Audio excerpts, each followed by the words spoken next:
Queridos, tudo bem? No último vídeo nós falamos sobre as funções da linguagem e hoje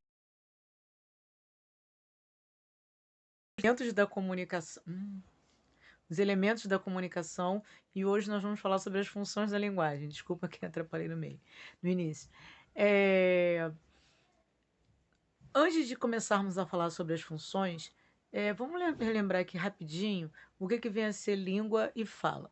Língua, ela é a parte social da linguagem, né? Enquanto a fala é justamente o fenômeno individual, né? A gente costuma dizer até que o indivíduo que é o senhor dela. Por quê? Enquanto a língua, né? É um conjunto, na verdade, de sinais e de regras, né? Compactuado por um determinado grupo linguístico, por um determinado grupo de falantes. A fala é justamente esse processo de selecionar, né? Seja de maneira o vocabulário, seja a própria regra, né? Seja a situação que a linguagem há de ser utilizada. E durante esse processo de seleção, né, de combinações e tal, é, de acordo com as necessidades de comunicação de cada indivíduo, né, necessidade comunicativa de cada indivíduo, há também uma seleção natural, né, de qual elemento vai ser posto em destaque de acordo com a função da linguagem naquele momento. Se a função da linguagem é falar, o indivíduo falar de si mesmo, né, o emissor falar de si, dos seus sentimentos, das suas sensações, um exemplo das nossas angústias, das nossas esperanças diante dessa pandemia, né? É o emissor sendo posto em destaque. A função da linguagem aí vai ser X. Agora, se o receptor, né, durante aquele momento da comunicação, se ele o meu foco, se a minha intenção é convencê-lo, é persuadi-lo, convencê-lo de tomar vacina, por exemplo, de usar a bendita da máscara, de fazer o distanciamento, manter o distanciamento social, qualquer coisa de aconselhar, sei lá, é, eu vou pôr em foco, né, o receptor. E se a minha intenção é informar, por exemplo, né,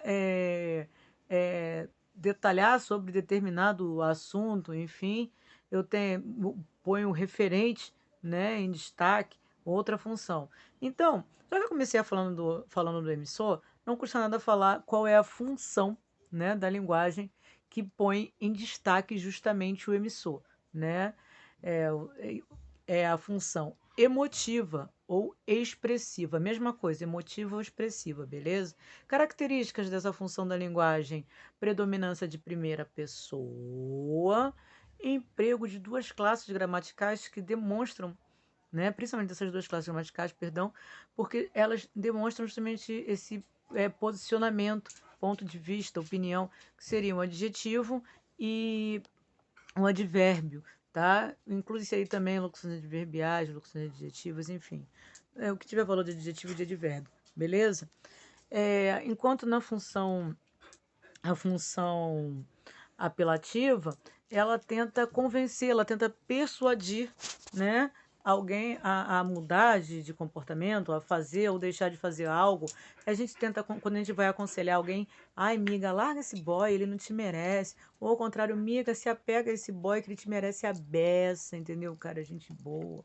E por aí vai, tá? Horóscopo também vai fazer uso, justamente vai predominar normalmente essa função da linguagem. Características gramaticais, segunda pessoa, tu. Eu vou incluir o você também, porque o você, apesar de ser um pronome, né, de tratamento, por isso fazer concordância com a terceira pessoa, ideologicamente ele se refere à segunda, tá? Então, você, né, se refere justamente à segunda pessoa do singular e vocês à segunda pessoa do plural, beleza?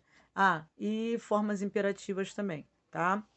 Depois, meninos, a função referencial, que é justamente essa, né, que põe em evidência, né, que dá maior ênfase, que dá maior destaque ao referente. Referente é a mesma coisa que assunto, não se esqueçam disso.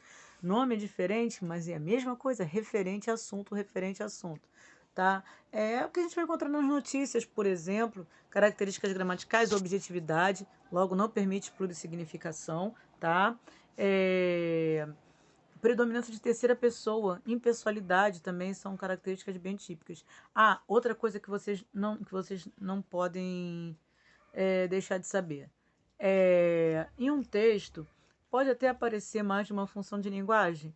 Pode. Pode, se na própria notícia, por exemplo, às vezes você vai encontrar lá um trecho, né, para exemplificar, para reforçar uma ideia, enfim, de uma entrevista. Sei lá, alguém falou isso, blá, blá, blá. É uma coisa rápida, assim, entendeu?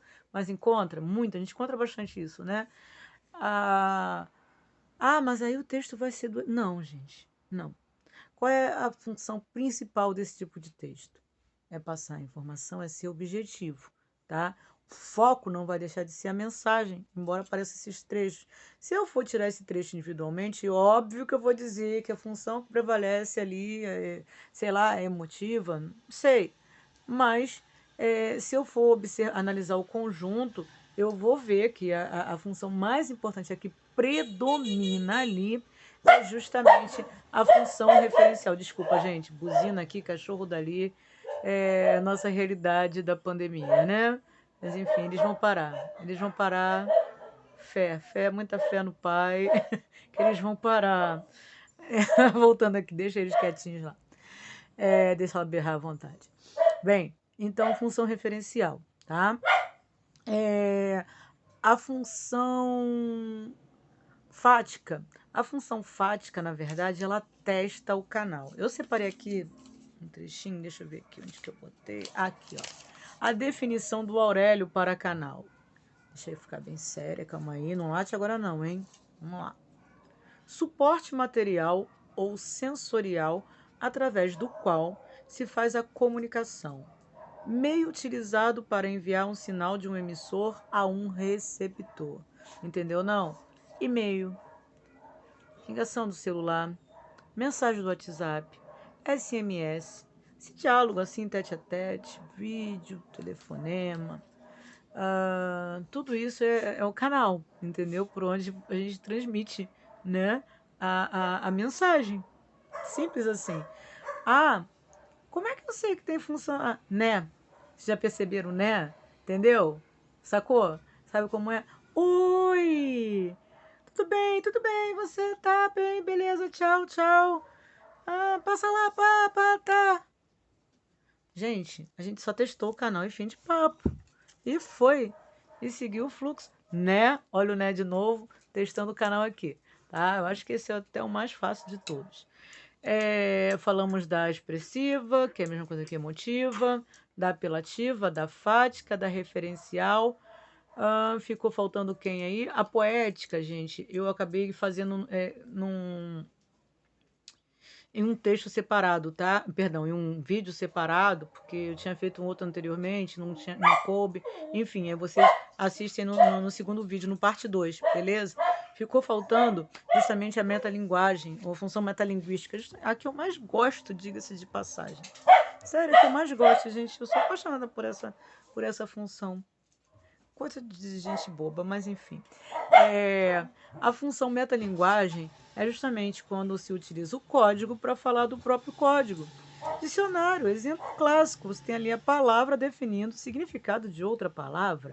A gramática é o quê? Nada mais nada menos que um conjunto, né? Um combo, né? de sinais e de regras explicando como funciona, né? Esses sinais e regras dentro da própria língua.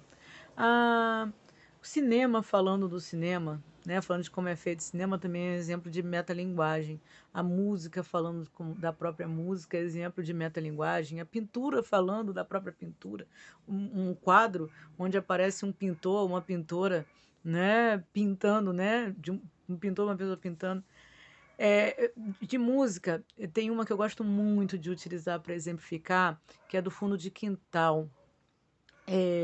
A batucada dos nossos tantãs. Quem puder ouvir, boa parte deve até conhecer. Eu não vou cantar, gente, eu não vou passar essa vergonha, tá? Porque eu não quero sofrer cyberbullying. Mas, porque a voz é linda, linda, linda cantando. Tão linda que eu prefiro evitar, né? Fazer vocês passarem por isso e eu também. Então, essa batucada dos nossos tantãs é um exemplo maravilhoso para metalinguagem, tá? Então, função metalinguística, código falando do próprio código. Sinal, o diário, gente, pirei agora. Dicionário, gramática, tá? E por aí vai. Gente, assistam a parte 2, tá? Porque esse vídeo realmente ficou um pouquinho longo e eu já tinha feito outro. Beijão em todos, fiquem bem.